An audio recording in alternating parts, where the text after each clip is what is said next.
Olá, meus amigos e minhas amigas do curso de Teologia para leigos e leigos, paz e bem.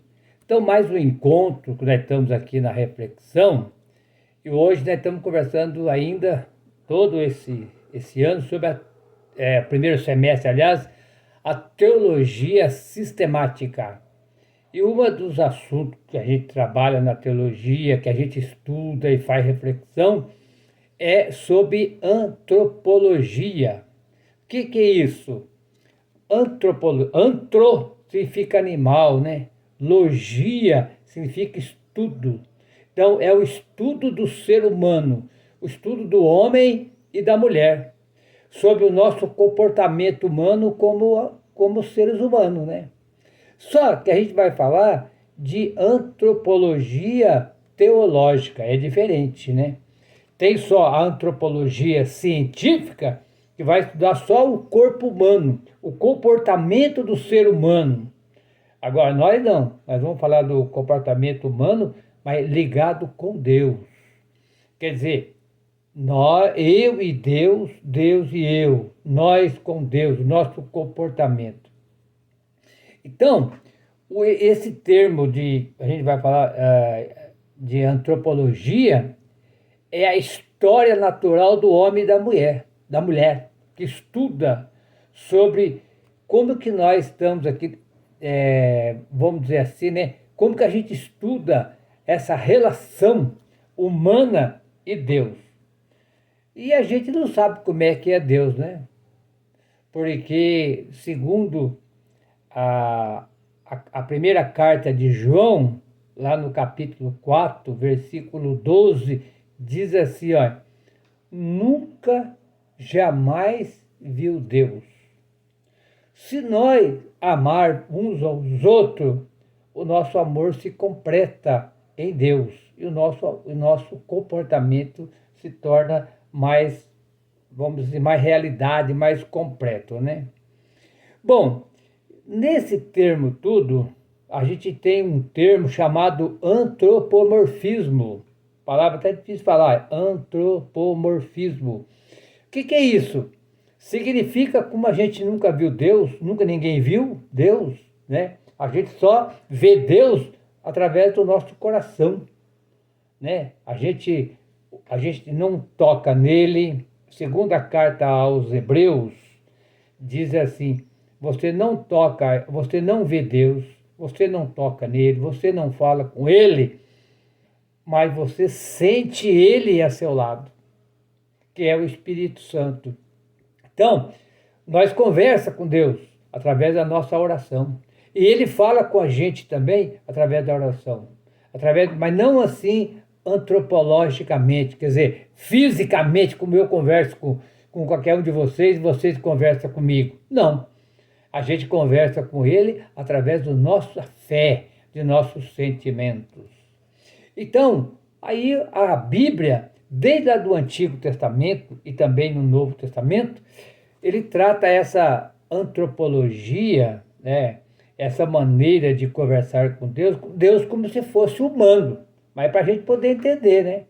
Até aqui no livro do Êxodo, é bem claro, aqui no capítulo 3, Êxodo 3, de 7 a 10, que diz assim, olha lá, Javé disse, eu estou vendo a aflição do meu povo que está no Egito. Eu ouvi o clamor diante de seus opressores e por isso tomei conhecimento de seu sofrimento e desci para libertá-lo do poder dos egípcios para fazer subir para uma terra onde corre leite e mel. E lá no versículo 10, por isso eu estou enviando vocês. Ó.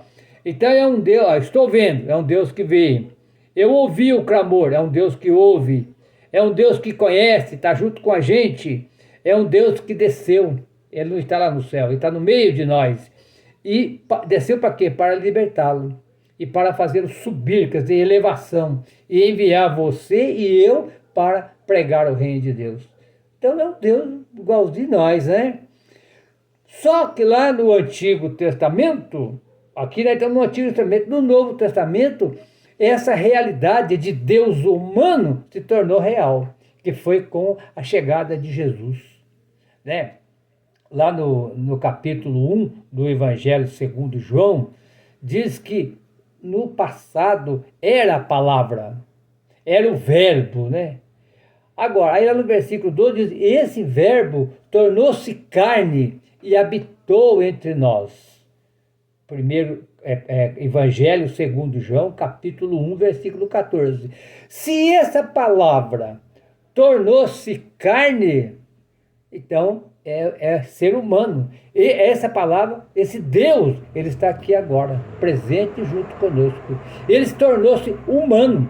Isso é antropologia. Isso é antropologia. Ele se tornou humano, quer dizer, osso, carne, sangue, sentimento. Tudo que um ser humano sente, Deus sentiu. Só uma coisa, menos do pecado. O resto foi tudo igualzinho você. Tudo que você sente, eu sinto, ele também sentiu. Jesus. Aí Jesus permaneceu no nosso meio. E ele veio aqui fazer o quê? Ensinar o reino de Deus. E o pessoal não entendeu, né? Até hoje o que é o reino de Deus. Por isso que a liturgia diz que o reino de Deus é um mistério. Mas mistério para quê? Porque o pessoal não entende. Mas por que não entende? Porque para entender o reino, você tem que entrar nele, ficar dentro dele. E quando você, ou melhor, quando eu e você estiver dentro dele, aí o reino de Deus está no meio de vocês. Bom, daí continuando aqui também, ele vai falar da ética, esse termo ética teológica. O que é a palavra ética? Ela vem de ethos, que é uma palavra grega que significa comportamento humano, né? Você pode falar assim, olha, ética médica, ética no direito, ética na família. E essa ética aqui, na teologia, ela significa moral. Como que é essa moral, né? Vamos dizer assim, né? Como que a gente entende essa moral? Quer dizer, é uma maneira de se comportar, vamos dizer assim, né? Quer dizer, é uma maneira de se comportar. Quando a gente fala assim, moral, é uma maneira. Essa coisa aí é imoral. Então, é uma maneira de se comportar. Então, o cristão e a cristã, que é ligado com Deus, ele é diferente. E ela é diferente. Não é que nós somos melhor do que ninguém, mais bonito e nem mais feio, mas nós somos diferentes. Então, o cristão e a cristã, que, claro, nós não somos perfeitos, todo dia nós estamos buscando essa perfeição, então nós estamos procurando viver de acordo com Jesus. Isso é ética. Aí vai falar da ética de Jesus. Como é que foi a ética de Jesus? Enquanto os discípulos estavam brigando por poder, ele dizia, eu não vim para ser servido, eu vim para servir. Todo aquele que quer ficar no reino de Deus, entra aqui do meu lado, mas vamos servir. O moço rico perguntou, bom mestre, o que eu devo fazer para entrar na vida eterna? Jesus disse, por que você me chama de bom? Bom é só Deus. Você conhece os mandamentos? E ele falou ali para Jesus 6 mandamentos que ele seguia. Todos esses 6 mandamentos é uma relação com a comunidade, né? Honrar pai e mãe, não matar, não levantar falso testemunho, não desejar nada dos outros, né? Tudo isso aí tem a ver com uma ética entre nós, né? Respeitar, ser carinhoso com as pessoas, ser carinhosa, dar um bom dia, uma boa tarde. Esse então é a ética de Jesus. Mas o moço falou, Senhor, eu faço tudo isso. Jesus falou, tá ótimo, só falta uma coisa. Você vai lá, venda tudo que você tem, seus bens, dê de esmola aos pobres e venha me seguir. Era uma ética também. Ser desapegado das coisas materiais. E ele não teve coragem de fazer isso. Ele não entendeu o reino de Deus. Jesus falou, como é difícil o rico entrar no reino do céu. É mais fácil um camelo passar por fundo de uma agulha do que o rico entrar no reino do céu. E os discípulos ficaram muito com medo, muito apavorados com essas palavras. Eu estou falando que está na Bíblia, está no Evangelho lá. Mas Jesus diz, olha, para Deus tudo é possível. O que é impossível para nós, para Deus é possível. Então, é possível a gente viver essa ética. Agora, dentro dessa ética, crianças, também a teologia nos ensina como a gente se viver sobre o que está acontecendo hoje na nossa evangelização. Vocês ouviram falar numa sigla LGBT? LGBT significa lésbicas, gays, bissexuais, transexuais. É o homem morando com homem, mulher morando com mulher. É o homem que tem tendência para mulher, mulher que tem tendência para homem. Como é que a gente vai viver esse assunto aqui? É um preconceito muito grande na sociedade isso aí. Como a igreja, ela é também a igreja é sociedade, então nós temos esse preconceito dentro da igreja. Como é que nós vamos agir dentro da igreja? Nós vamos desprezar essas pessoas? Vamos mandar embora? Um dia uma pessoa me disse assim para mim, uma pessoa que não acredita em igreja, né, diz, quero saber como é que vocês vão fazer agora, porque lá no Estado Civil foi feita a lei que é possível, né, legalmente, de acordo com a lei, viver homem com homem e mulher com mulher. Casamento. Agora a igreja não vai fazer o casamento? Vai discriminar essas pessoas? Eu falei, não. A igreja não vai fazer casamento dessas pessoas. Mas por quê? Vocês podem ser presos, podem ser processados. Disse, não, não vamos ser processados e nem presos. Porque na igreja católica não existe casamento. Não. Na igreja católica existe um sacramento chamado matrimônio. E de acordo com a Bíblia, é feito entre homem e mulher. Já que é homem com homem, mulher com mulher, não é possível. Então a igreja não vai estar discriminando ninguém. A igreja vai receber, vai amar, vai abençoar. Por que a igreja vai fazer tudo isso? Porque a igreja é mãe. Você aí que é mãe, pai, eu também que sou pai. Se nós tivermos um filho homossexual, você vai pôr na rua? Você vai abandonar? Não, é seu filho. Você deve amar ele igualzinho você ama os outros. Ah, mas eu não concordo, eu não aceito. Correto. Eu também não concordo, eu também não aceito. Eu também não apoio. Mas eu tenho a missão de respeitar. E sabe onde está na Bíblia isso aí? Está na Bíblia. Lá no Evangelho segundo João, capítulo 8, pegaram uma mulher que estava praticando adultério e levaram até Jesus, aquele monte de gente com pedra na mão. E colocaram ela no meio e disseram para Jesus, mestre, essa mulher foi pega praticando adultério. E segundo a lei de Moisés, ela deve ser apedrejada. Olha que situação difícil para Jesus. A lei de Moisés é a Bíblia. Está aqui na Bíblia que tem que matar. Se ele falasse que não podia matar, ele estava contra a Bíblia, a palavra de Deus. E se ele falasse que não podia matar, ele estava contra a Bíblia. Eles iam ficar tudo contra ele. Ele continuou escrevendo no chão, não respondeu nada. E eles disseram, Jesus, vai tomar uma posição ou não? Ele levantou a cabeça e fez eles pensar. Aqui está a chave. Quem não tiver pecado, atire a primeira pedra. A ética, o comportamento humano. Quer dizer, todos eles foram jogando a pedra embora e foi embora. E diz o texto bíblico que começou pelos mais velhos. Jogar a pedra fora e foram embora. É a mesma coisa do LGBT. Aí Jesus olhou, não tinha mais ninguém, disse para ela, olhou para ela com amor e disse, cadê o povo que queria te matar? Ela falou, não tem mais ninguém. Jesus, eu também não condeno você não. Quer dizer que ele perdoou ela, né? Vai embora e não peque mais. Bom, mesma coisa o LGBT, o gay, a lésbica, você vai perdoar, você vai orientar. Agora, eles são o que mais sofre, pessoal. Esse pessoal é o que mais sofre, são rejeitados pela sociedade, rejeitados, discriminados no serviço, em tudo quanto é lugar. Ele não tem culpa de ser homem e ter tendência de mulher, ser mulher e ter tendência de homem. Não está explicado ainda por que isso aconteceu. Se é biológico, é genético, é a família que fez assim. E tanto, pessoal, que aqui tem um texto do Evangelho que vai falar desse assunto do LGBT.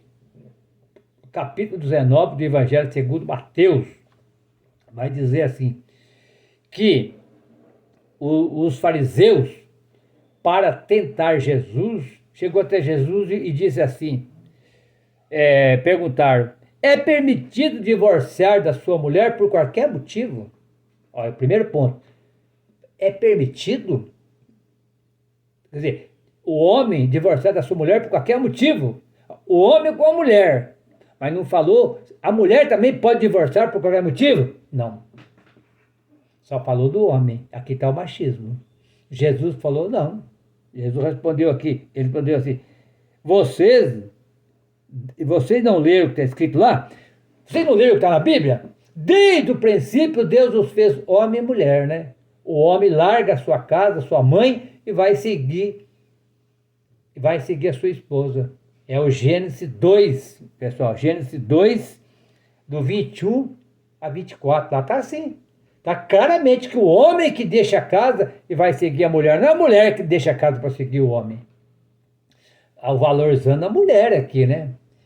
Aí, eles disseram assim, por isso o homem deixará pai.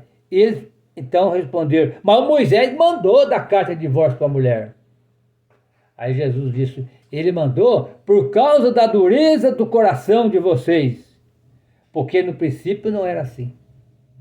E quem divorciar da sua mulher vai praticar adultério. Ele falou aqui. E depois, chegando em casa, os discípulos fizeram a mesma pergunta. Versículo de 10 a 12. Perguntaram assim.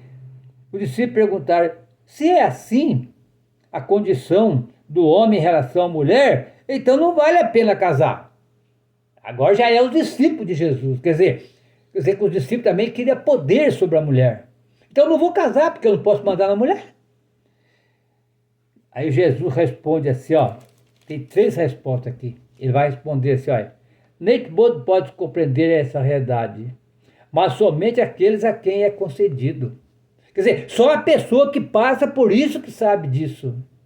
Aí ele fala assim, olha, de fato há eunuco que assim nasceram do ventre materno. Há eunucos, que foi feito assim. E há eunucos que fizeram isso para o reino de Deus. Então, aqui tem 3 detalhes. Eunuco, para quem não sabe, é aquele que é impotente sexual. Não tem potência sexual. O homem que não tem potência sexual. Eunuco. Ó, tem pessoa que é eunuco porque nasceu assim. Então, sei lá, uma doença, algum problema, nasceu assim. Esse não tem jeito de casar, né? Agora, há eunuco, olha lá, há eunuco que foram feitos assim. Porque naquela época Jesus, eles usavam castrar. O homem que ia cuidar da princesa, da rainha, era castrado. Tem lá no Antigo Testamento, tudo isso aí. Era castrado. Então, ele era castrado, era impotente sexual também. Podia cuidar da rainha à vontade, que não ia praticar a relação sexual. É o segundo ponto. E o terceiro, olha lá. Há eunuco que se fizer assim, tais pelo reino do céu. Quem poder compreender, que compreenda. Quer dizer, teve uns que se castraram, né? Não é castrar, não é castrado fisicamente, mas se fizerem eunuco, quer dizer, não tem sexo, não pratica sexo por causa do reino de Deus. São aqueles e aquelas que querem trabalhar a vida toda para o reino de Deus e não se preocupou com o sexo. É um dom que Deus dá para ele ou para ela. O LGBT, então, esses 3 pontos, impotência, o outro porque foi castrado e o outro porque fez opção de trabalhar para o reino de Deus. Esse tema é muito polêmico, vocês vão ouvir muita briga dentro da igreja, em muitos lugares, mas só para me terminar, só peço que nós respeitamos, o resto não tem o que fazer, né? Depois, o que é ideologia? É outro assunto aqui. Todos nós temos uma ideologia, é aquilo que a gente pensa, é aquilo que a gente quer fazer. Certo? Tem gente que tem ideologia violenta, ideologia capitalista, ideologia socialista, ideologia de evangélico, de crente, é aquilo que nós pensamos e pratica. Por quê? Ideologia significa assim, ó, quando nós nascemos, nós pertencemos a uma família. Então é a primeira bolha, a bolha dentro da família. Ensina nós a pensar, o pai, a mãe, viver, falar e tudo mais. Segundo, é a escola. Quando vai na escola também tem um ensinamento, é outra bolha. Depois a outra bolha é onde você vive. Por exemplo, jogador de futebol, ele está a vida toda ali. Quando ele para de jogar bola, opa, e agora? Quem que eu sou? Ou quem participa da igreja a vida toda, um padre, uma freira. Então, ideologia é um conjunto, tudo isso chama-se um conjunto que a gente aprende na sociedade e forma o nosso caráter. É a maneira de pensar e viver predominante em uma sociedade. Corresponde geralmente ao modelo, vamos dizer assim, da ideologia. Tudo vai ajudando, ó, a propaganda, o poder, a fama e a riqueza. Como não tem muito tempo aqui, a gente vai avançando já para nós entender. E para nós aqui, depois da ideologia, que é bastante importante, nós podemos dizer assim, olha, o que é teológica? O que é teológica? Falamos de antropologia teológica. Teológica é assim, é o estudo do texto bíblico, é a base de um curso de teologia cristã. Todos nós, para entender a teologia, em primeiro lugar, é a Bíblia. É a Bíblia na mão, pé no chão, sonho no coração e caminhada para a missão. É isso que Jesus nos ensina nessa teologia, nessa estudo da Bíblia, né? E aqui tem uma explicação do Carlos Mester, que é o grande diretor espiritual, que eu queria ler para vocês. Ele diz assim, olha, a Bíblia não é um catálogo quer dizer uma lista, né, de verdades. A Bíblia trata-se da revelação e da graça e da misericórdia de Deus. Tudo que a Bíblia fala se torna realidade nas pessoas. Nasce, assim, uma nova experiência de Deus na vida do dia a dia. Nasce uma experiência que não se expressa em palavras. Isso porque os olhos podem ver tudo, menos os próprios olhos. Por isso, deve-se ler a Bíblia com uma nova luz, a luz de Deus. As pessoas não leem a Bíblia para saber o passado, mas para entender como que Deus apela para a sua vida hoje. Por isso que a leitura orante da Bíblia é fundamental. Deus está em tudo, assim como o seu Espírito. E a Bíblia nos ajuda a descobrir isso. Então, não esqueça de você ter a Bíblia, fazer curso bíblico. Nós do CEBI estamos sempre orientando. Nós temos um monte de material. Olha, aqui mesmo nós temos esse livrinho aqui, facinho para a gente começar a entender a Bíblia, a porta de entrada da Bíblia.